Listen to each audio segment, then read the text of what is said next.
Está começando agora o nosso Com LicitaCast. Você que está chegando agora já sabe, participe do chat, mande a sua pergunta. Se perdeu ali o momento de estreia, vem aqui nos comentários e deixe a sua pergunta que responderemos todas elas. Hoje falaremos sobre licitações para a pessoa física e a Boa. experiência do MEI, né, Antônio? Como é que você está, Antônio? Tudo bem com você? Tudo ótimo, Bruno. Como que você está? Eu tô feliz da vida. O Está Com Licitantes foi revigorado? sensacional O que ali. foi aquilo? Foi o marco nas licitações, porque, cara, o Verdade. maior encontro dos licitantes, né, Os do fornecedores. Brasil, os fornecedores, foi, cara, incrível. Foi muito bom se relacionar ali e ter aquela experiência com tantos palestrantes, né, com tantos clientes, enfim, o pessoal da área. Achamos muito bacana mesmo. Foi e, muito bom. E se Deus quiser aí, a gente já vai, nesse próximo ano que está por vir, né, repetir a dose, com certeza. Quase estamos criando uma tradição, né, Bruno? Com certeza, com certeza. E hoje, né, Antônio, para a gente poder cumprir com o nosso propósito e tratar de todos os diversos temas, né, relacionados à área de licitação, trouxemos ele para falar sobre esse assunto que é tão bacana, né? E ele tem uma experiência vasta referente a esse assunto, vários cases de sucesso também, que está no Gol também. Está no Gol. Está no Gol ali, falando sobre licitação para pessoas físicas ali, criando ali situações ali que ele passou, né? Então, apresente o nosso querido e ilustríssimo convidado, por gentileza, E o Antônio. bom que o nosso convidado de hoje, ele tem não só a teoria, como ele também tem a prática, tem a vivência dos dois lados, implantando e tudo mais. Então, é uma pessoa que tem muito a agregar conosco. Já é famoso, aparece na televisão, verdade, né? isso é verdade. Eu ainda não cheguei nesse nível. Por enquanto, só YouTube. Daqui um pouco, quem sabe, né, Bruno? A gente não tem um Com LicitaCast na televisão. Mas vamos lá, o nosso convidado de hoje é o Matheus Delbon. Ele que é administrador público, advogado, possui credencial em liderança pública pela Harvard. Né? Não é qualquer coisa, não. Não é qualquer coisa. não. De vez em quando vem umas pessoas que fazem algo fora, né? Eu lembro do professor Henrique Savonetti. Qual que eram as universidades? Ah, não faço a mínima ideia, Antônio. Udine e Toulon. Toulon. Ele me corrigiu todos. Ele fez 3 podcasts que me corrigiu as 3 vezes. E se ele voltar, vai corrigir. Ele vai novo, corrigir, porque mas você já com certeza. esqueceu, né? Mas só que aí no briefing eu pulo essa parte. Só tá. falo PhD e ponto. Entendi. Também é professor de pós-graduação da FAAP e também é sócio da Evoluta Administração. E para quem quer encontrar o Matheus, no Instagram é @Delbon, no Facebook é Matheus com TH Delbon, tá? E o Delbon com N, tá? Também no LinkedIn, Matheus Delbon, e no Facebook, ou no YouTube, perdão, Evoluta Licitações. Matheus, seja muito bem-vindo. Obrigado, é um prazer estar aqui e espero estar à altura aí da introdução, né? Levantou o pavão, né? Deixou o ego inflado, né? Então, esperamos falar algumas bobagens aí que o pessoal gosta um pouquinho. Professor, primeira dúvida aqui que nós temos aqui sobre esse tema, né, Antônio, que inclusive é um tema que é bem recorrente, tá? Muitas pessoas perguntam, será que eu tenho que sempre ter uma empresa? Será que eu posso contratar uma pessoa física? Olha, quando que eu posso? Qual é o procedimento? Existe amparo legal? E então, vamos responder aqui, né, claramente. Vamos falar hoje. E começando aqui, ó, primeiro, pode existir licitação para a pessoa física, professor? Pode. Lógico que isso não é a regra geral, isso é uma exceção, mas tem uma questão interessante que tornou isso possível. Até quero contar onde eu vi isso acontecendo pela primeira vez, que uma vez eu fui contratado para dar consultoria em Humaitá, no estado do Amazonas, e era na área da saúde, não era na área da licitação, e marcamos a viagem, enfim, aquela coisa, não conhecia o sul do Amazonas, né?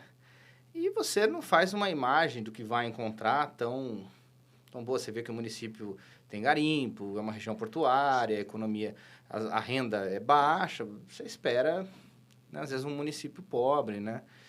E foi muito interessante que quando eu cheguei ao Humaitá, né, eu desci em Porto Velho, pegamos a Transamazônica, são 200 e poucos quilômetros até o Humaitá, e eu me deparo com uma das cidades mais limpas do Brasil que eu já tinha visto. A cidade era de uma limpeza impecável. Era uma cidade pobre, que tinha suas dificuldades, então havia muitas ruas sem guia, sem calçada, mas a limpeza era impecável, tudo era limpo, as praças eram impecáveis, Beleza, a gente foi lá na Secretaria de Saúde, começou, e eu querendo saber imaginando como que uma cidade com pouco recurso... Só para você ter orçamentária, a cidade de cerca de 60 mil habitantes, né? O orçamento era 100 milhões. Pô! Que é o orçamento de uma prefeitura pequena aqui só para saúde, muitas vezes. Eu falei, como é que...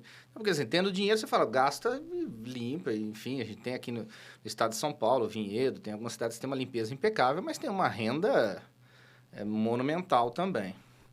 E um dia, conversando com o prefeito, eu perguntei, prefeito, tá, me conta a mágica. Como que você tem uma cidade tão limpa, tão bonita e com tão pouco recurso, né? Isso consome uma parcela significativa do orçamento, né? E aí ele falou assim, a questão é a seguinte, nós mudamos o sistema de limpeza pública. Né?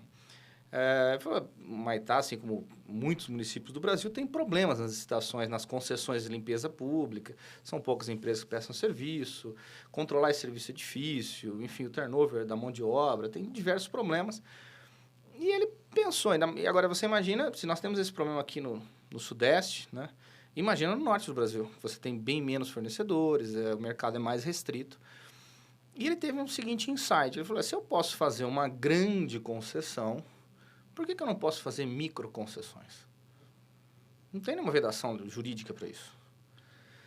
Eu falei, então, se eu transformar a cidade, dividir em dezenas de pequenos lotes, e eu faço uma licitação para fazer essas concessões, para que esse gari, que era o varredor, passe a ser o concessionário da limpeza daquele microtrecho urbano. Isso no ano de 2014. Nossa. A ideia parece doida, mas do ponto de vista jurídico não tem nenhum empecilho em fazê-lo. Ele chama o Sebrae, né, que apoia a ideia, e aí vem a questão do MEI. Ele falou assim, então dá para ser por MEI. Você teria uma possibilidade de fazer isso por MEI. Né? E aí vem essas questões. Tá, mas eu vou obrigar todo mundo a primeiro virar MEI para depois participar dessa licitação, desse credenciamento. Depois nós vamos falar um pouco das melhores práticas, né, desse projeto amadureceu em várias regiões do Brasil. E aí vem um segundo grande insight, né? Porque o contrato público tem que ser assinado na pessoa jurídica, senão seria contratação de servidor público mesmo, e aí tem as regras específicas, não seria licitação, seria concurso, enfim. Mas não tem nenhum dispositivo que você já tem que estar constituído. E no caso, na época, nós estávamos ainda sobre a 866. Meia, né? Faltou o número da besta. Bem que a nova também não perdeu a piadinha numérica. Não. Dia 1º de abril, pai da mentira, continua sendo a mesma coisa. Mudou só a piada. Mas, enfim. E aí ele pensou o seguinte, olha, vamos fazer uma lei municipal de credenciamento, isso já era comum, muitos municípios têm uma licitação de credenciamento. E nesta lei municipal nós permitimos a inversão de fase, onde ele participa na condição de pessoa física, tem lá os critérios, né, de desempate, enfim, depois a gente pode entrar mais especificamente nisso. E caso ele logre êxito nesse credenciamento, seja o credenciado daquele lote que ele está pleiteando, isso no caso da limpeza, que foi a primeira. Depois foi para transporte, foi para vários outros setores. Aí sim, ele abre o MEI, tem um prazo para regularizar, e a prefeitura dá o apoio para ele abrir, foi junto com o Sebrae. Então, foi o Sebrae que montou essas MEIs, deu todo o apoio. Então, assim, se encontrou-se uma forma. Então, é possível, sim, a participação direta na pessoa física. Lógico, após essa primeira fase, ele teve que se formalizar como pessoa jurídica para executar o contrato público, mas é uma forma interessante, porque você evita de que todo mundo tenha que se formalizar ou tenha que abrir empresa e não necessariamente logre êxito. Então, abriu-se aí uma possibilidade, nesse caso específico, inicialmente foi para MEI. Hoje, em Humaitá, já houve experiência também de ME, nesse sentido, em objetos que não são compatíveis com o MEI, então abriu-se para ME, permitindo que ele tivesse um tempo de regularização. E é legal dessa experiência de Humaitá, porque como isso foi em 2014, houve questionamento judicial? Não, acho que houve. Óbvio. Mas logrou êxito. Eles ganharam todas as ações, conseguiram provar que o processo é totalmente regular. Inclusive, teve questionamento da Justiça do Trabalho, não prosperou.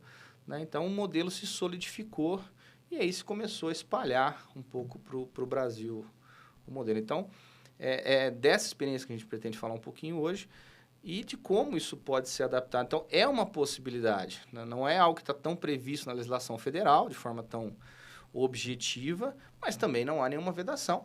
O princípio da legalidade, sim, exige que tenha lei regulamentando, mas nada impede que os municípios legislem nessa área, de forma complementar, né, e possam estar criando instrumentos aí, tanto para o MEI, quanto, eu imagino, para o ME ou para o EPP, que eu já imagino que o EPP já vai estar num patamar que já teria constituído. Mas o ME, nós temos aí serviços, não são contemplados na lista do MEI, que poderiam ser feitos na pessoa física e tendo um prazo para regularização disso. Entendi. Legal. Foi importante você trazer essa questão.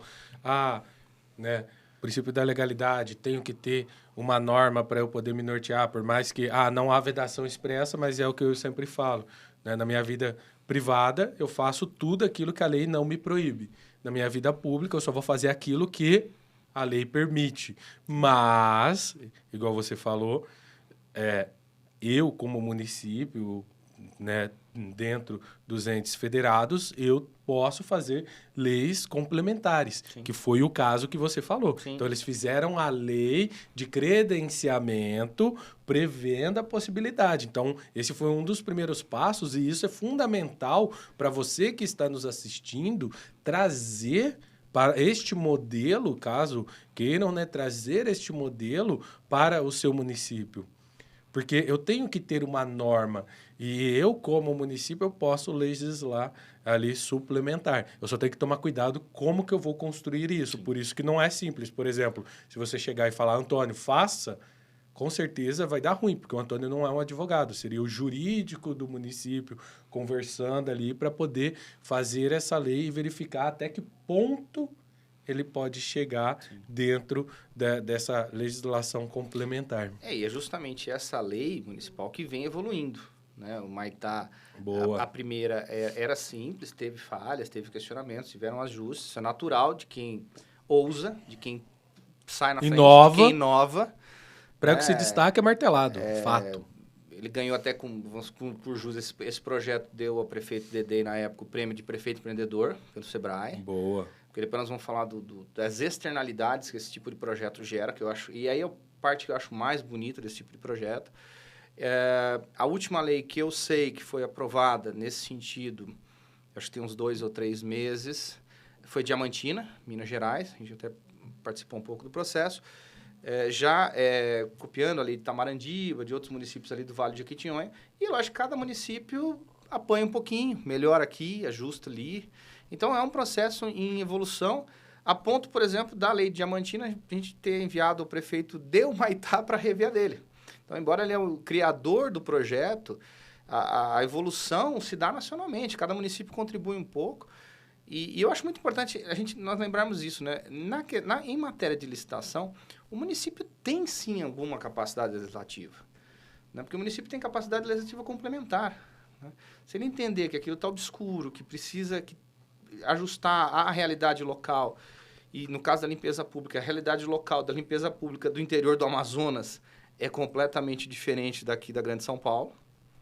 Então, tem aí teria justificativo, tanto que foi decretada a legalidade desse tipo de norma, né? A questão fica, muitas vezes, com a nova lei agora, né? E aí está aí um debate a ser aberto, onde o credenciamento passa a existir, passa a ter a figura do credenciamento, com capacidade de regulamentação por decreto. Então, aí eu abro o debate para entender se será possível agora regular por um simples decreto a licitação com a fase invertida, participando na pessoa física e depois indo para se constituindo como pessoa jurídica. Eu entendo que, por cautela, né, e a gente sabe que aprovar uma lei dessa na Câmara não é necessariamente difícil, é um projeto interessante que atende interesses locais, faça por lei. Né, que o melhor. É o melhor, mas eu acho que dá para se questionar a possibilidade de fazer por um mero decreto pela nova lei. Boa, entendi. Boa. Bom, vamos lá, vamos ver se eu compreendi aqui até para poder transcrever. Nós temos uma possibilidade, por exemplo, igual o prefeito ali, ele teve um insight, uma sacada, olha, eu tenho, e em conjunto com você, inclusive, né? Não, esse projeto eu copiei. Você copiou? Consultoria, isso. Eu fui lá levar um modelo de OS, era uma outra situação que a gente Ele- grava um outro podcast sobre isso. Ele prestou. Foi o benchmark, aquele negócio de você assim. Exatamente. Já que eu estou aqui, Eu isso vou me aprender. chamou a atenção. Eu quero entender o que ele fez pra isso. Aí, de Muito repente, ele bom. fala e você... Opa, isso daqui é legal, vou levar. Então- Não, depois eu ganhei dinheiro com isso sim, eu não Ah, vou é? negar, assim, eu fui vender para os outros municípios. Falar, Boa. olha, eu vi um negócio fabuloso no interior do Amazonas, completamente diferente. Realmente, por exemplo, a lei de Itamarandima nós participamos, então a gente já fez alguns ajustes, né, que a gente entendeu. E olhamos os processos que ocorreram em Humaitá, mas foi um estudo de caso mesmo. Eu fui lá para vender outra coisa, aprendi Mas eu acho que a essência da consultoria, o legal é a gente poder rodar o Brasil, levar alguma coisa para alguns lugares, mas a gente sempre traz muita Sim, coisa. com né? Acho que certeza, isso é o com mais, certeza. mais interessante. Muito bom. E então, por exemplo, você falou ali que teve essa experiência nesse município referente à limpeza de rua mesmo, né? Sim, varrição, guia. E aí, me diz, em quais outros casos que você já viu, né? Porque existem inúmeros casos que podem acontecer isso, né? Mas falando de Brasil e esses municípios que você teve acesso, quais outros casos que teve esse tipo de licitação e, enfim, que foi uma solução encontrada ali no local? Em Humaitá, já, quando eu cheguei, né, não lembro se foi 2018, 2019 que nós começamos a trabalhar lá, o processo já estava expandido. Então, já tinha iniciado na limpeza pública, mas transporte. Então, os motoristas eram MEIs, a grande maioria, e também serviços gerais, até apoio administrativo, tinha MEI como apoio administrativo. Depois, em Minas Gerais, eles se focaram mais em prestadores de serviço de operações mais diretas, né? Assim, serralheiro, pedreiro, pintor, eletricista, e aí é um credenciamento por lista, não é bem uma concessão de lote, é um credenciamento por lista, mas se expandiu. Qual é o pulo do gato? Vamos aqui, o pulo do gato da questão. O MEI tem que ser pago por meta, porque você não está comprando o tempo da pessoa. Essa é a primeira questão. E essa é a razão de Humaitá ser tão limpa.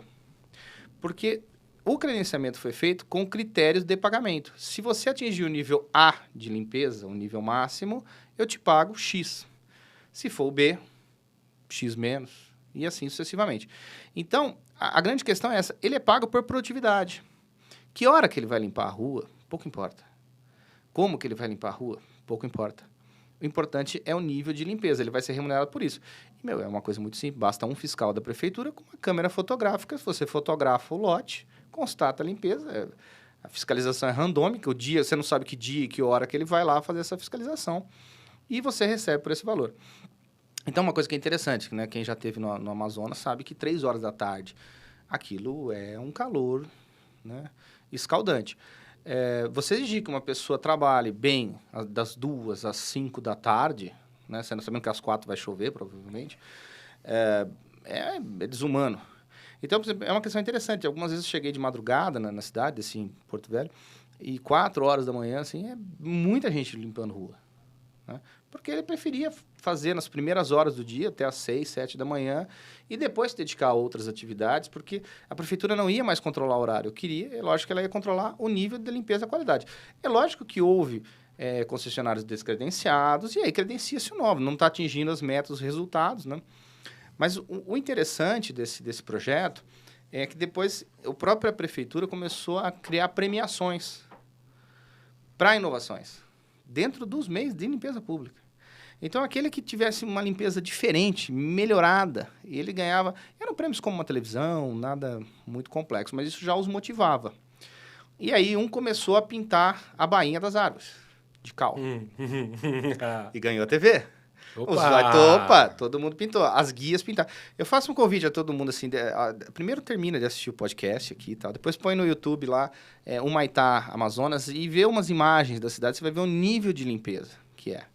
Né? E com essa questão das guias pintadas. Então, começa-se essa disputa por inovação na limpeza. Legal. Pela premiação. E o prefeito fazia dessas premiações um grande evento, valorizava ele. Então, esse microempresário, esse microempreendedor, que era simplesmente um gari, normalmente eram pessoas que trabalhavam anteriormente nas empresas concessionárias. Agora, ele é um empreendedor da limpeza pública municipal. E ele pode inovar, e se ele inovar, ele vai ser reconhecido, além de ter uma remuneração melhor pelo nível de limpeza, ele vai ser premiado e fazer questão de sair na imprensa local e tudo mais. Então, havia uma valorização disso, né? Porque é um projeto que teve um lado social muito interessante, né? Um lado foi esse, o outro lado foi o critério de escolha desse credenciamento. Optou-se o mesmo critério dos agentes comunitários, que é legal. a proximidade da área. Então, o dono da concessão, o concessionário ali, ele basicamente morava dentro da área, do local que ele vai limpar. Do local que ele vai limpar, ou bem próximo à praça que ele limpa, porque tinha lotes de rua, praça, tinha algumas variações. Então, se você está nesse local e você jogar um papel no chão, você não está prejudicando a prefeitura ou uma empresa que tem um contrato milionário, você está prejudicando o João, que provavelmente é seu vizinho. Ou seu parente. Ou seu parente. Porque pode ser que você jogue esse papel e dê azar e a fiscalização passe logo em seguida e ele receba menos por isso. E o João tem que andar na linha, porque qualquer papel ali jogado ali pode... Né? Pode afetar. Então, ele vira um guardião da limpeza da rua. E passa a conscientizar. Né? Você não passa, não. Então, teve uma questão interessante que, assim, qualquer cidade do Brasil, com raras exceções, tem muito pouca lixeira. Sim. O Maitá tem uma lixeira em cada esquina. Por quê? O João, uma hora se ligou, falou, se eu colocar a lixeira, pessoas vão jogar na lixeira, vai facilitar. Eu trabalho menos e vou me dedicar a outra atividade, vou pescar, vou, enfim, cuidar da minha família, me divertir, fazer outras coisas.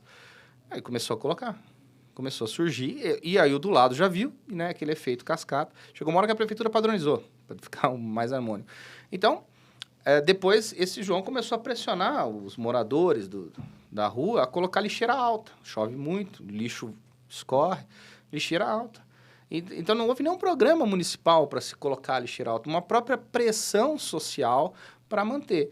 E chegou um momento, por exemplo, hoje, o Maitá ganhou o apelido de Princesa do Madeira, né, por ser a cidade mais bonita do Rio Madeira, mais organizada, que aí já passa a ser um ponto de orgulho municipal.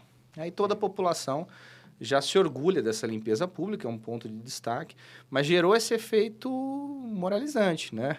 E também, assim, se o João estiver na praça e você sujar, eu não recomendo você sujar, porque provavelmente ele vai te abordar e te dar uma lição de moral. Então, é a própria sociedade se auto-vigiando, né? Eu acho que isso é muito interessante desse projeto. Olha que situação interessante, né? Você imagina, primeiro, todo o contexto que isso gera.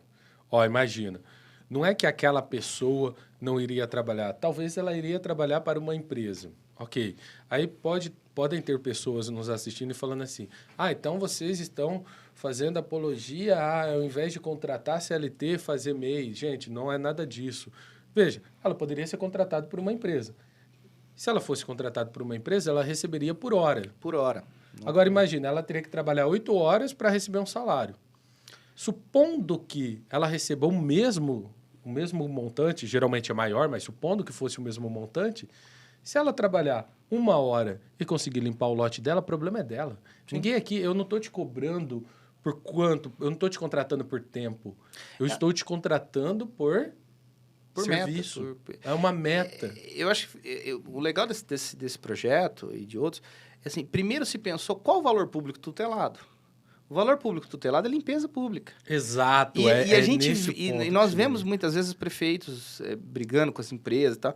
Os funcionários não trabalham. Realmente, às 3 horas da tarde, exigir que a pessoa trabalhe, se o cara puder. E se ele não fizer, ele também recebe a mesma quantia. Exato. Talvez tenhamos que ter sistemas trabalhistas por meta no Brasil diferente, uma reforma trabalhista. Talvez sim, mas aí seria uma discussão federal. O legal desse que nós estamos trazendo aqui é que é uma discussão que pode ser dada no âmbito municipal, que é muito mais fácil mudar uma lei municipal. Então, podemos começar um movimento nesse sentido. E essa questão de permitir que ele tenha hora vaga, né? Isso, lógico, no começo teve quem não gostou muito, mas agora o cara tá ganhando a mesma coisa trabalhando metade do tempo. Primeiro que ele começou a trabalhar cada vez de forma mais inteligente, né? E aí, no segundo momento, em vez da prefeitura coibir, ela falou assim, vamos usar... E aí vem a segunda parte do projeto. Vamos usar esse tempo livre deles para que eles ganhem dinheiro. Agora isso vai virar um programa de renda. Boa, isso que eu queria E aí, chegar. o que foi interessante? Porque Maitá, como qualquer outra cidade do Brasil, tem muito terreno baldio. Né? Mato alto, gera multa. E quem tem um terreno sabe que também é difícil mantê-lo limpo. Você tem que ficar passando no terreno, de vez em quando lembrar que você tem um terreno, porque se é só um terreno, você não mora lá. Você não... E aí tá alto, assim, nossa, quem que eu vou chamar para roçar? Aí roça, aí chove muito. E na Amazônia o índice pluviométrico é absurdo. O mato cresce, que é um negócio. Eu falei, se esse MEI oferecer um valor fixo para esse proprietário de lote, a prefeitura estrutura toda uma forma de cobrança disso aí, e ele aí passa a ter um contrato com esse dono do terreno que ele tem que deixar limpo, salvo de multa. Para os proprietários, se eu sou um terreno, perfeito. E ele está no lote, ele está na área, ele está vendo se o mato cresceu, se não cresceu. E ele vai lá um pouquinho por dia, tira um mato alto, uma toceira aqui, limpezas pontuais e mantém o seu terreno limpo. Você tem a garantia de não ser multado pelo município, de estar... e aumenta a renda deles. Então, começou-se a pensar isso. Olha, seria bom mesmo que eles tivessem tempo livre, porque nós aumentamos a renda.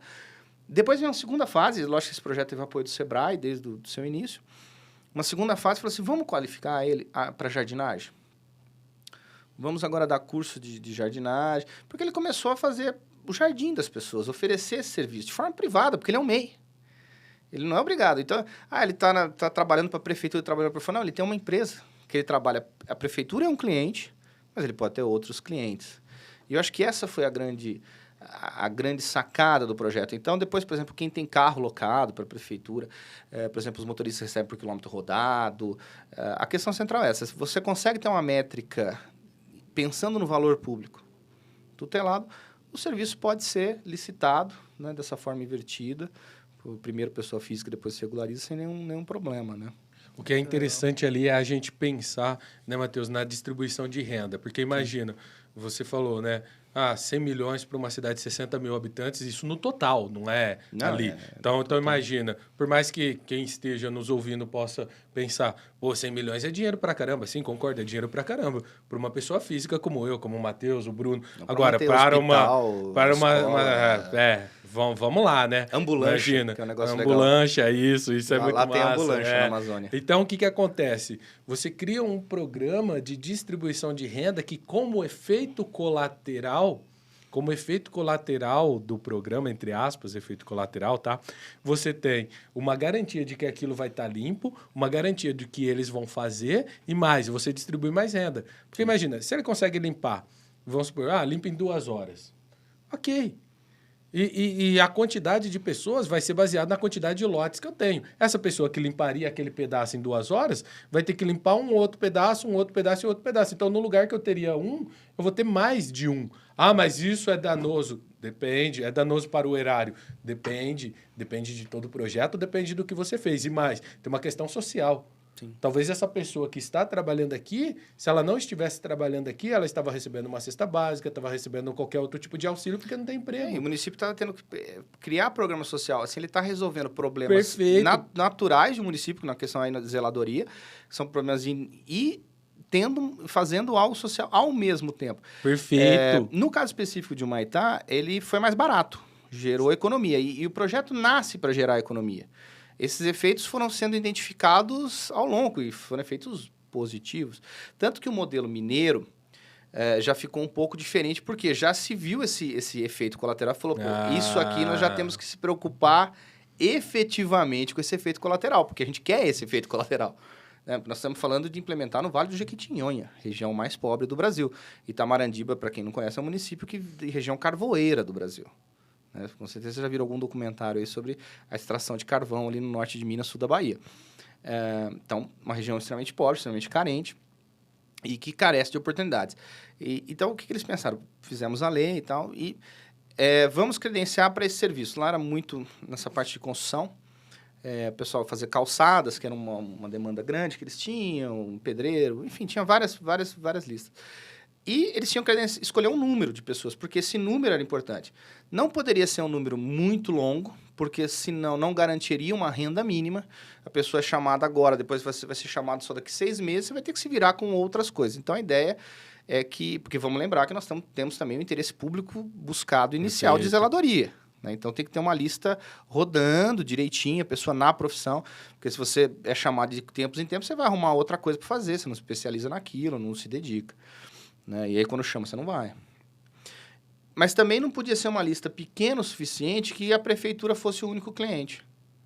Então, teve que achar um time interessante. Ponto de equilíbrio. Um ponto de equilíbrio interessante. Isso foi, lógico que cada profissão foi um ponto de equilíbrio, mas houve já essa preocupação. Por quê? Vamos imaginar o serralheiro, né? Você tem lá os portões das escolas, você tem uma demanda natural que dá para você prever quanto você precisa disso. Mas fala, vamos credenciar, vamos rodar para que ele trabalhe 2 semanas para a prefeitura, 1 semana, 3 semanas, aí deu uma oscilada. Vamos imaginar 2 semanas e que ele tenha já essas 2 semanas livres, né, para justamente buscar serviço, empreender, porque nós vamos ter formalizado, ele vai estar com nota, e aí nós vamos ter estimulá-lo a ir atrás. Mas nós, poder público, garantimos como se fosse um programa de trabalho mínimo. A gente fala muito em renda mínima, esse é um programa mais parecido com o trabalho mínimo. Eu te garanto um mínimo de trabalho, um mínimo de demanda. Eu, como grande comprador, né, nesses locais, a prefeitura é o maior movimentador de recursos, o maior comprador, que garanta um ponto de equilíbrio. Então, já foi uma variação já buscando esse ponto de equilíbrio. Foi bem interessante. E é legal a gente falar, né? Às vezes, a pessoa olha e fala assim, mas se ele colocar só MEI, não há retorno de impostos, porque MEI não paga imposto. O que ele vai recolher ali é a questão da seguridade. Ok. Mas outras empresas pagam impostos. E se for serviço, retorna automaticamente para mim. E vamos imaginar que ele vai crescer. Não só isso, mas imagina, o simples fato de eu gerar renda, imagina o seguinte, a gente tem que pensar na cadeia, imagina, se o Antônio ganhar mais, o Antônio consome mais, sim, e o Antônio vai consumir produtos e serviços que geram imposto, em especial serviços, vão gerar imposto para ali. Então, não é só, igual no caso do Amazonas, não é só o pessoal ali que está fazendo, mas também tem o pessoal da padaria, que vai ter mais consumo, vai ter o pessoal de loja de roupa, o pessoal dono de outros estabelecimentos comerciais, porque tudo que você gera renda para a população, isso faz girar o comércio e, indiretamente, faz girar todo o ecossistema ali. O que a gente sempre, quando está fazendo uma análise, isso é até um pouco técnico, tá, pessoal? Quando você está fazendo uma análise ali para a distribuição de renda, um dos primeiros fatores que você analisa é, beleza, como que eu posso fazer isso daqui girar? Como que eu posso fazer isso daqui se tornar algo perene de tal ponto que ele vai ficar ali sozinho, sustentável? Talvez não tenha sido este o objetivo inicial lá, mas percebeu-se que, poxa, estamos diante de uma excelente ferramenta, não só de distribuição de renda, como também a questão da limpeza, que é algo inerente que eu tenho que fazer, como também algo para fazer girar todo o ecossistema e como um efeito, abre aspas, colateral, até de conscientizar as pessoas. Porque, como o Matheus falou, não é tipo a prefeitura que está limpando. Porque ninguém olha, não fala assim, vamos supor, você é a empresa contratada por mim. Ninguém fala, não joga aí não, porque senão a empresa... Não, que empresa? É a prefeitura. Mas foda-se, está pagando meu imposto, joga ali, faz isso, faz aquilo. Então, tem toda uma questão, e mais também, uma questão social e até mesmo ambiental. Não estão jogando plástico, não estão jogando materiais que não deveriam jogar. Então, tudo isso gera evolução e a própria comunidade em si, ela se torna mais unida, mais inserida, uma comunidade melhor. Tem uma questão interessante, né? O MEI pode ter um empregado, né? Lá já se começa a ter funcionário. No caso da Mararandiba é bem mais comum, você ter o ajudante do serralheiro, então... assim, pode arrecadar menos impostos? Eu concordo com o Antônio, eu acredito que no fim das contas a conta fecha do mesmo jeito, porque o dinheiro fica ali, né? E o MEI ganha mais na ponta, não porque a empresa é exploradora, né? Não é isso, não. Mas, assim, qualquer empresa, né? A maior parte das pessoas que acompanham a Conestação aqui são empresários, sabe do custo administrativo que você tem que ter. Exato, eu iria falar isso, o custo da estrutura. Você tem uma estrutura montada, você paga impostos e, realmente, a lei brasileira dá ao MEI um tratamento diferenciado. Então, você consegue injetar mais na ponta. Não é que pagavam mal os garis. Não. Na verdade, o custo empata. Não, mas imagina, é inerente. ô, Matheus, imagina o seguinte, vamos supor, não pode ganhar menos que um salário mínimo. Supondo, só usando aqui cálculo simples, supondo que eu vou contratar o Gari por um salário mínimo e supondo que eu vou contratar o MEI por um pouco a mais do que 10% a mais do que o salário mínimo, ok.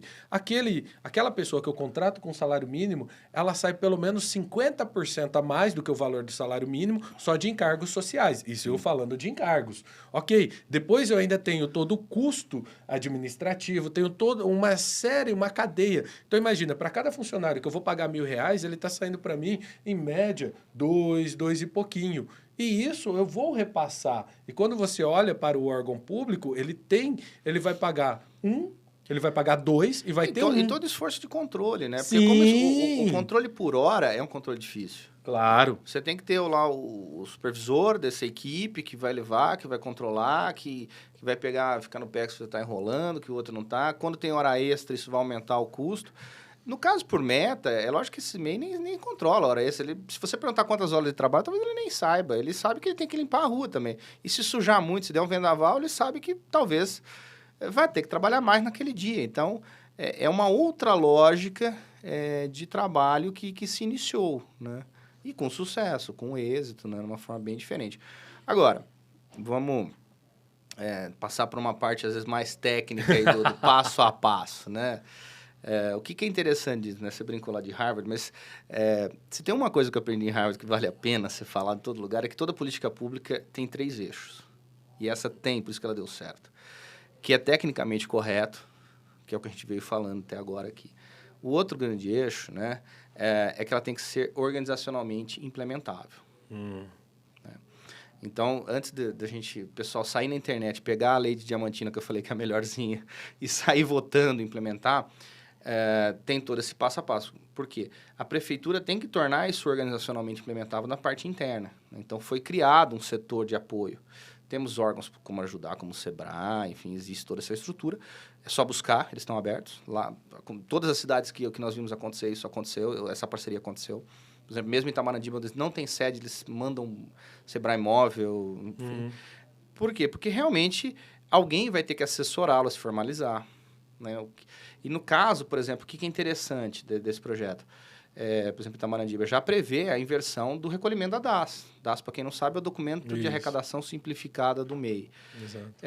Porque no contrato dele, já no termo de referência, já prevê isso. A prefeitura vai reter, não lembro o valor agora que está do MEI, mas eu reter aquele valor para garantir que a previdência seja paga. Então, se ele se acidentar... Porque a gente sabe, são pessoas de baixa renda, a maioria. Então, vai pegar o dinheiro na mão, vai acabar, se tem uma urgência com um remédio para o filho, uma coisa, vai acabar gastando, não paga a previdência, não paga a DAS, se acidenta, não fica coberto, né? Depois, então, a própria prefeitura emite as notas fiscais, ela mesma, porque senão não ia vir nota correta. Você queria que ele contratasse um contador também?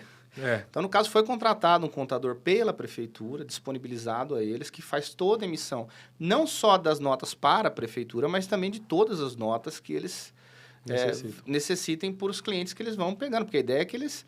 É como se fosse uma sala do empreendedor, que é muito comum. Uma incubadora de empresa. Uma incubadora, só que também com algum certo poder contratual. Né? Então, ela gera dados, ela mesma recolhe, já desconta na fonte, ela faz a declaração anual para que a MEI dele fique regular, ela providencia eventuais licenças em algumas atividades que você precisa de alvará, algum fornecimento de alimentos, enfim. Então, é necessário criar toda essa estrutura organizacional e depois uma estrutura de faturamento, porque é diferente. Se você tem uma empresa concessionária de limpeza pública, você simplesmente manda um ofício.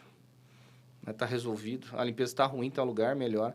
Ali é diferente, né? São pessoas de baixa instrução, você vai ter que conversar, explicar, eventualmente descredenciar, né? Explicar o que... Tem que ser passado a metodologia de trabalho, tem que ser passado o EPI, né? No caso, os equipamentos, e é um ponto interessante, os equipamentos foram comprados pela prefeitura e cedidos em leasing para eles.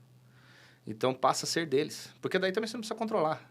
Se ele está roçando terreno particular com a roçadeira é dele, ele está pagando a prefeitura. Mas é lógico, você acha que individualmente ele tem capacidade de comprar um bom preço uma roçadeira? Boa. Não tem. Então a prefeitura compra os equipamentos, só que também parou de quebrar, viu?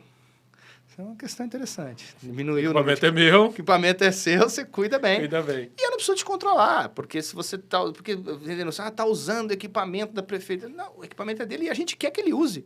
Quer que ele ganhe dinheiro e que empreenda. Então, tem toda uma parte organizacional a ser montado, né, dentro do Triângulo. O terceiro eixo, só para não falar, é o politicamente sustentável. Então, é um projeto que tem que ter um apoio político local, ele tem que ser entendido como um projeto social, mas é um projeto que dificilmente não desperta interesse, né? Tem local que acha complicado demais por causa da parte organizacional. Então, por isso, talvez essa é a razão de que ele cresceu mais nas regiões mais pobres do Brasil, e aqui no Sudeste você fala, a gente tem dinheiro para pagar uma empresa e a gente não tem tanta gente tão necessitada assim, porque eu também não acho bem verdade, mas vamos manter do jeito... Eu lembro que cheguei a conversar com algumas cidades que são metrópoles aqui, nossa, se interessaram muito, mas aí nós vamos ter que ficar controlando, ficar vendo, mas e o ganho, né? Mas nas cidades mais pobres isso já é bem... Uma realidade. Uma realidade. Então tem que tomar cuidado. Não é tão fácil, não é tão mar de rosas assim, mas é um projeto interessante. Legal. Que demanda muito trabalho, né, do órgão público. Sim. Ali. Ele basicamente assume a gestão, né? Ali ele iria cobrar uma empresa, agora ele assume basicamente uma gestão. Ele tem que criar toda uma metodologia. Os processos, toda uma metodologia. Como se ele... É muito parecido com o que tem no setor privado das microfranquias.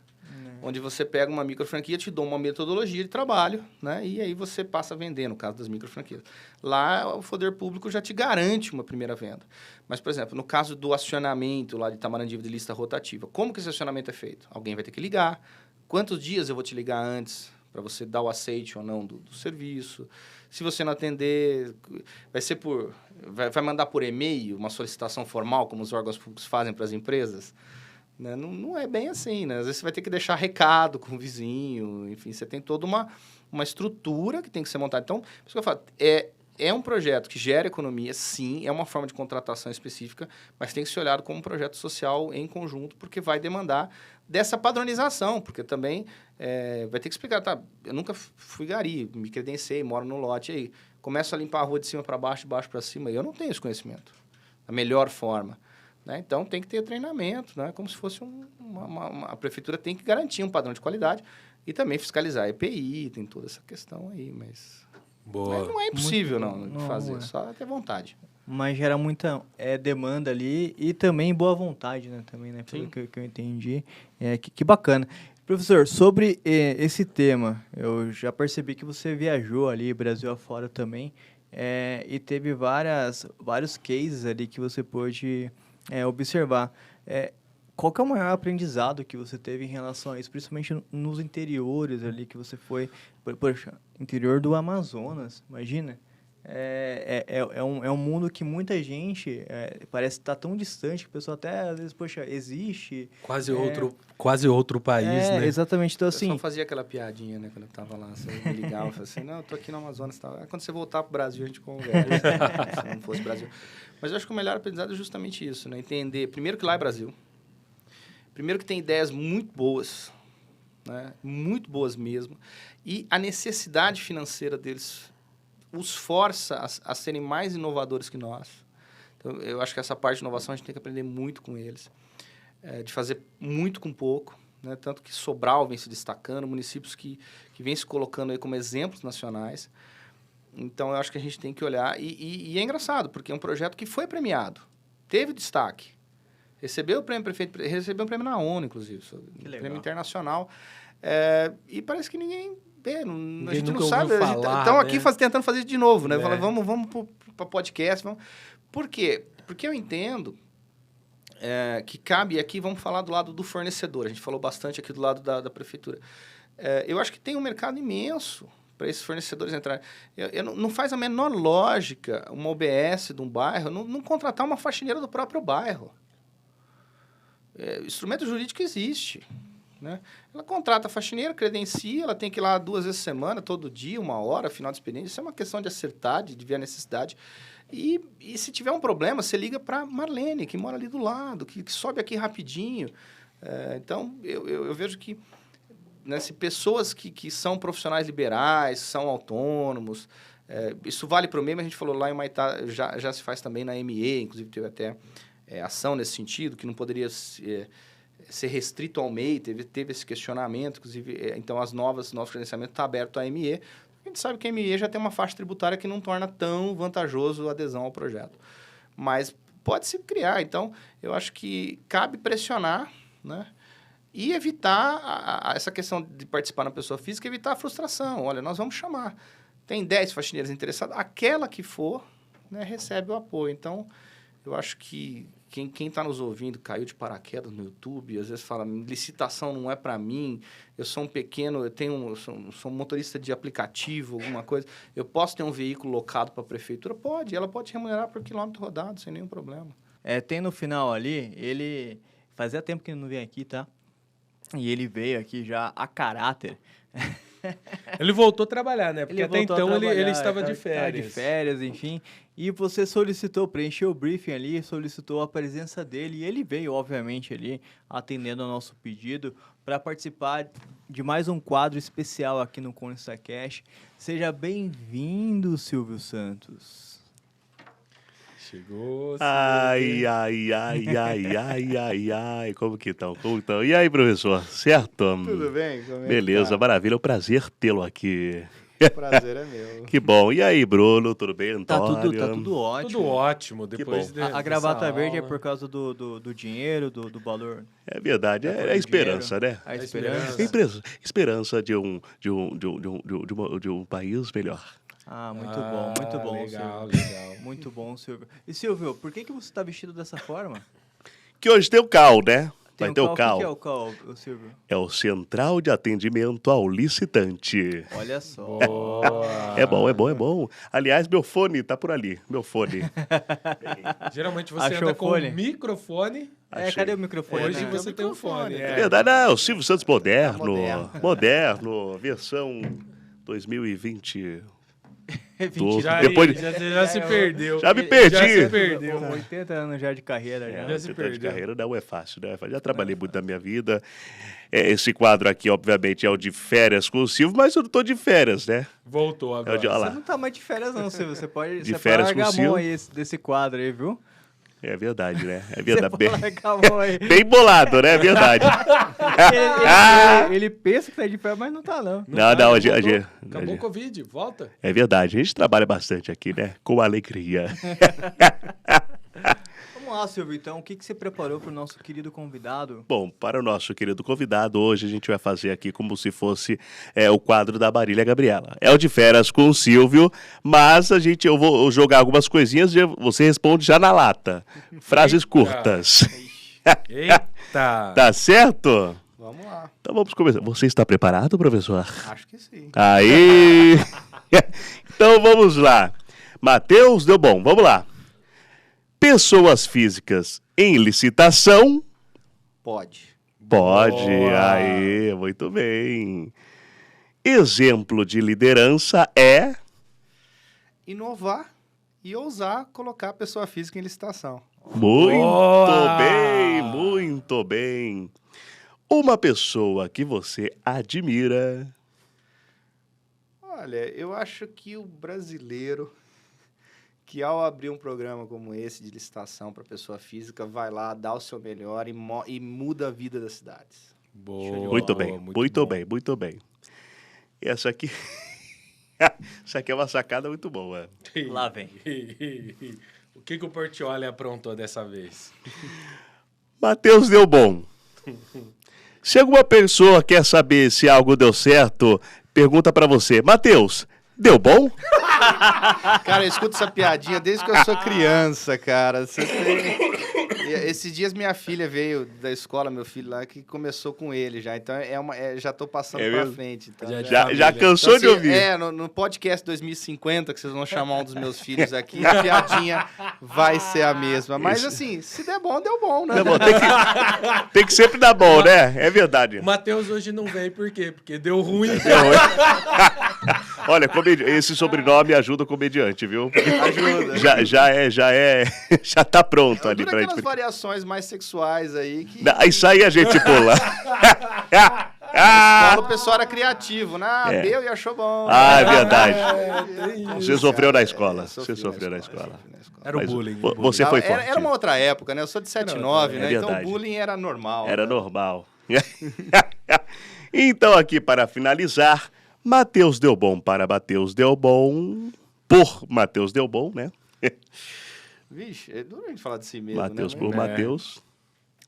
Eu acho que, assim, alguém tem muito orgulho de ser administrador público, porque eu acho que é através da administração pública que nós podemos mudar o país. E a administração pública não são só políticos. Então, eu acho que é muito legal estar numa casa como Com Licitação, porque as empresas que prestam serviço, o ecossistema, se for uma coisa mais consciente... Eu sou um defensor do Estado mínimo, fortemente defendo o Estado mínimo. Então, só que o Estado mínimo só se faz com bons licitantes, com boas empresas participando, com informação. Então, eu acho que é muito importante isso que a gente está fazendo aqui. E eu, por mim mesmo, falo assim, sou muito honrado de poder estar em harmonia com vocês aqui, da gente defender uma administração pública descentralizada, com bons fornecedores, porque, o Antônio vive brincando nas piadinhas lá. Quando a gente fala que trabalha com licitação, fala, é máfia, né?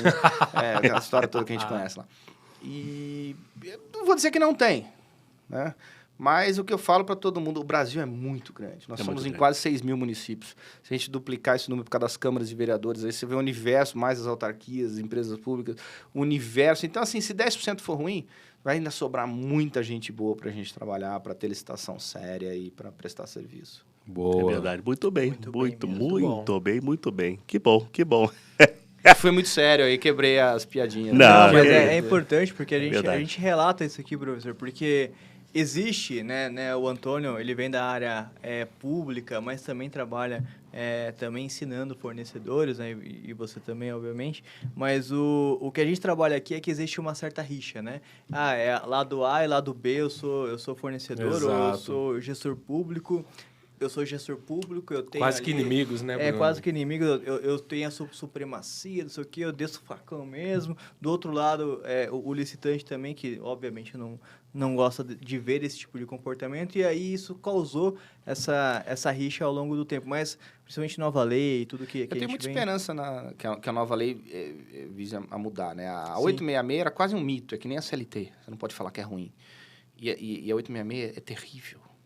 É uma lei medonha. Tem até uma crônica minha que ficou famosa lá, que eu crio um teste para mim testar se uma prefeitura é honesta ou não. Eu chego e tomo café. Se o café for ruim, a comissão de licitação é séria.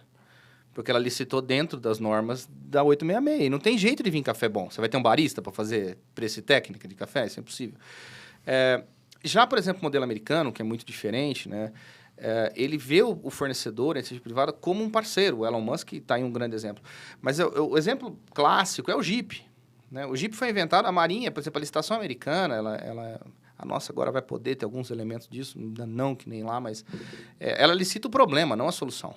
Boa. Ela licita o problema, e eu acho isso Boa. fabuloso. Quando a Marinha licitou, ela falou, preciso licitar um veículo que caiba 4 num avião X e tal, e que faça isso, faça aquilo.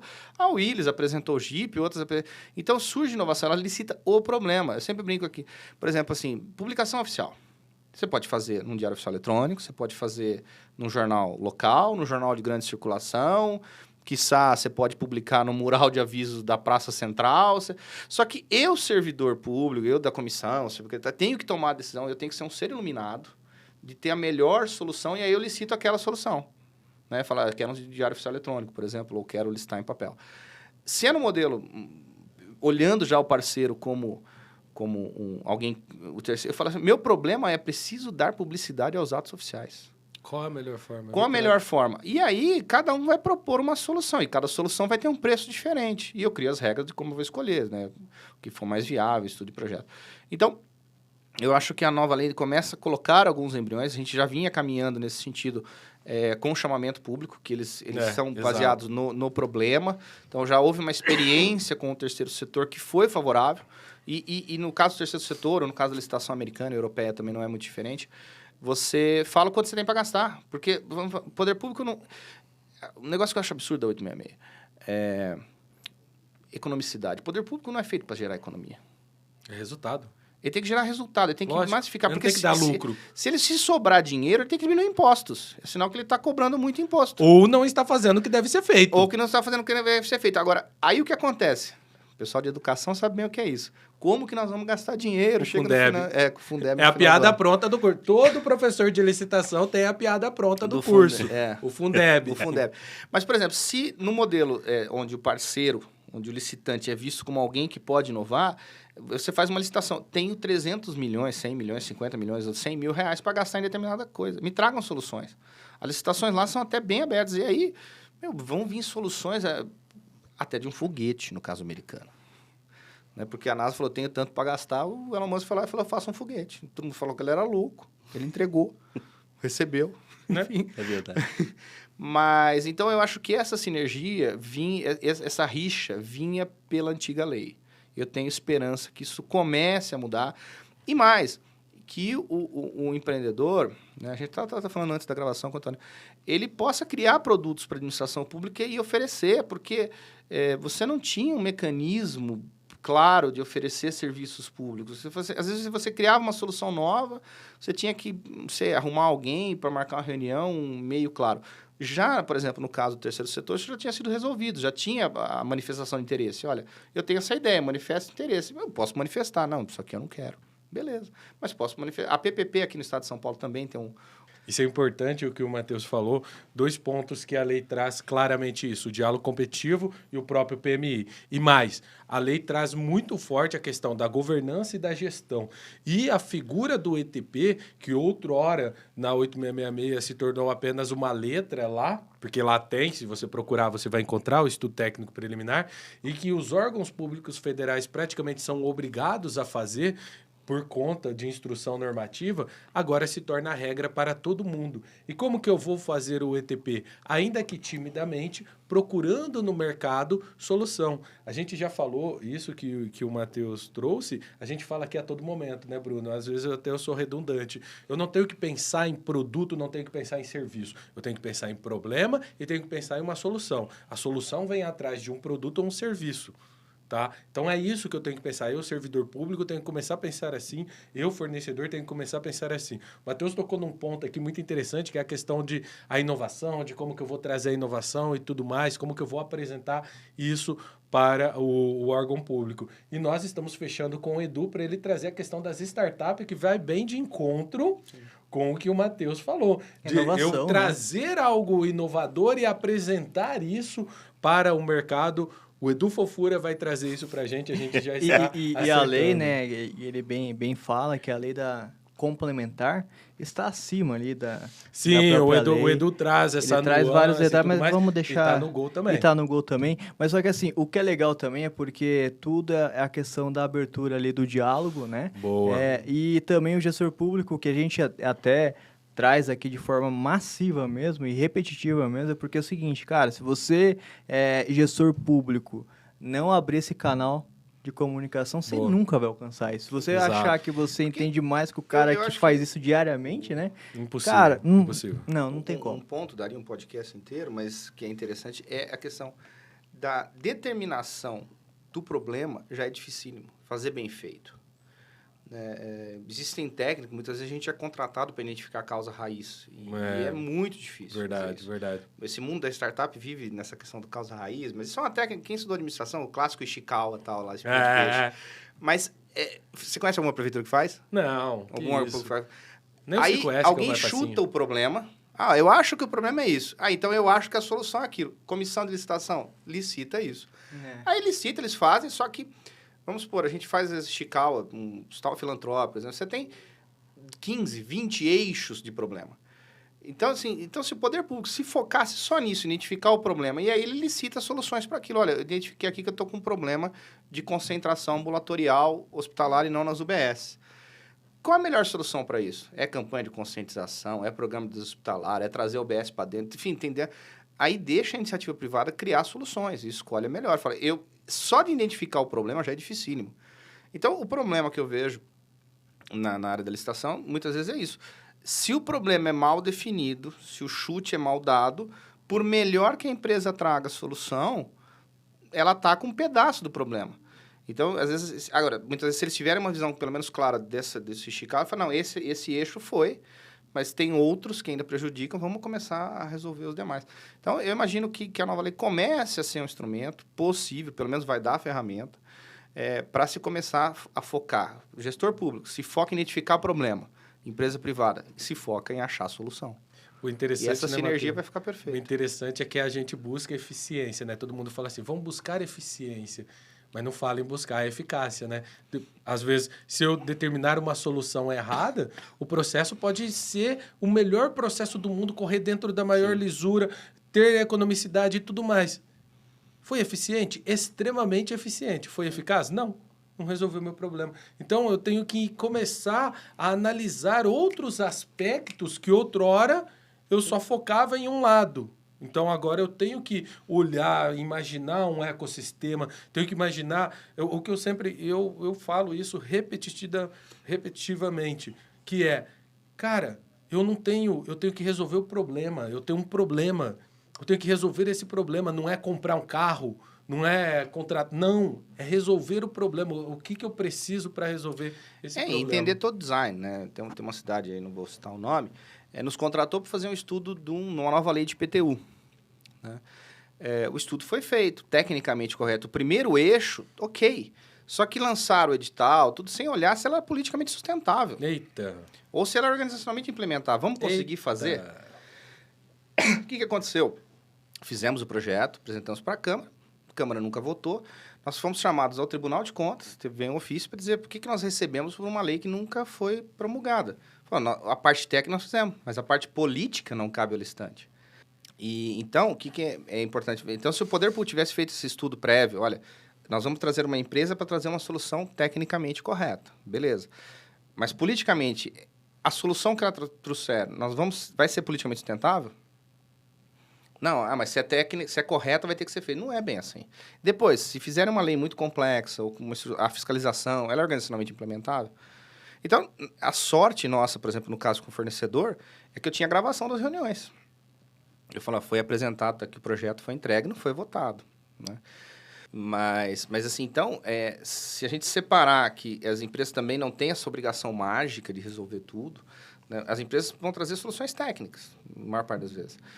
Foca no politicamente, talvez as empresas possam trazer soluções de organização, implementação, mas vamos terceirizar toda a implementação, e aí é uma outra fase, né? Então, assim, ter a clareza do problema e ter a clareza de como a dinâmica da política pública acontece já melhoraria muito o trabalho. Então, e deixa a criatividade do lado do fornecedor. Então, acho que essa sinergia tem que existir. Mas, infelizmente, é visto como um empecilho, um brigando com o outro. Né? Muito bom, Legal. muito bom mesmo. Então, a gente caminha para esse cenário aí, cada um dentro do seu quadrado, né? Vamos colocar assim, em português mais claro. Silvio, obrigado pela sua presença mais uma vez. Você não atendeu o telefone, Silvio? Tá tocando? Tá tocando ainda? Tá tocando. Então toca, Silvio. Tem o vai nosso lá. Cal. Pera aí. Alô? Sim. Quem fala? Vanessa. Caravana de onde, Vanessa? Caravana de Minas Gerais. Aê. Qual que é a sua dúvida? Tá certo.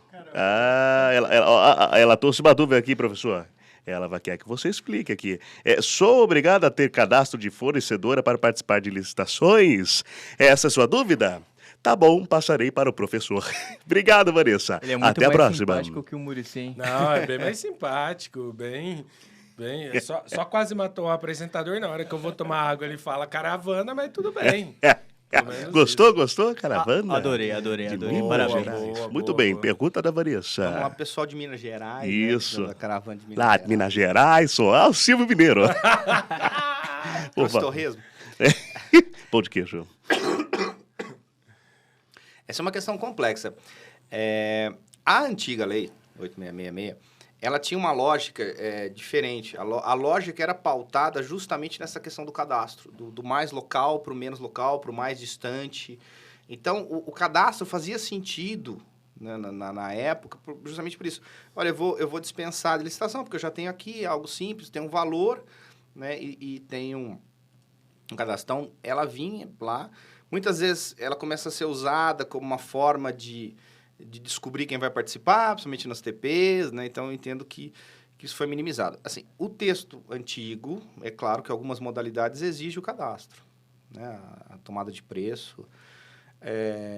Mas a gente tem visto que os municípios flexibilizavam bastante, já tem flexibilizado bastante, admitindo o cadastro meio que na hora ou a posterior, carta convite que você retira um pouco antes e participa, muitas comissões já têm flexibilizado. Eu acredito que na nova lei o cadastro prévio não faça lá muito sentido, mesmo porque a cotação hoje é muito mais fácil ser feito por internet, então eu entendo que o entendimento tem variado, cada estado varia bastante aí no entendimento. É preciso ver do TCE Mineiro exatamente o entendimento. É verdade. Só Muito complementando, Silvio, cadastrar no órgão público é uma situação, ok. Pela 8666, praticamente, ela obrigava a ter isso, né? O CRC, nas modalidades, como o Matheus já falou, né? Concorrência, tomada de preço, convite, flexibiliza, normal, isso já aconteceria. Porém, tem um outro cadastro, né? Que é do pregão eletrônico. É verdade. E dependendo do sistema que ele utiliza, ele tem que fazer um cadastro de fornecedor próximo do que ele encontrava nos cadastros para participar da 8666. Em que pese, tá, Bruno? Em que pese? A Lei 10.520 não trazer essa obrigação. E o pregão eletrônico ele regulamenta, né, o pregão na forma eletrônica da Lei 10.520. Então, é o exemplo do SICAF. Então, sem cadastro no SICAF, em que seja o cadastro mínimo, ele não consegue participar. No estado de São Paulo, por exemplo, a ABEC tem que fazer o cadastro na CalFesp para poder participar. Né? Então, são esses que são cadastros para o banco em tese ali do órgão, né? Do ente ali, que ainda você precisa fazer. Muito bem. Muito bem, muito obrigado, professor. Muito obrigado pela sua presença aqui no nosso podcast e também no nosso Conlista Go. Para todo mundo que nos assistiu aí, se tiver qualquer dúvida, pode mandar aqui agora, né? Finalizando o chat, você pode mandar nos comentários. E Silvio, obrigado mais uma vez pela presença, Antônio. Tamo junto. Estamos juntos sempre. Sempre. E Silvio, se você puder olhar para aquela câmera ali e encerrar o nosso ConlistaCast, por gentileza. Para a lente da verdade. Aí, beleza. Bom, que bom. Ótimo episódio que tivemos aqui com o nosso querido professor Matheus Delbon. Muito obrigado por vir até aqui. Seja sempre bem-vindo à nossa empresa, ao nosso podcast. Antônio, Bruno, muito obrigado novamente. A gente que agradece. Obrigado, chefe. E, pessoal, espero que vocês tenham curtido, nos ouvindo, nos assistindo. Clique aí em joinha e comenta aí a sua dúvida que você tiver, tá certo? Estaremos de volta na semana que vem, terça-feira, ao meio-dia. Tchau, pessoal, e até a próxima vez. Tchau, muito obrigado. Tchau, pessoal.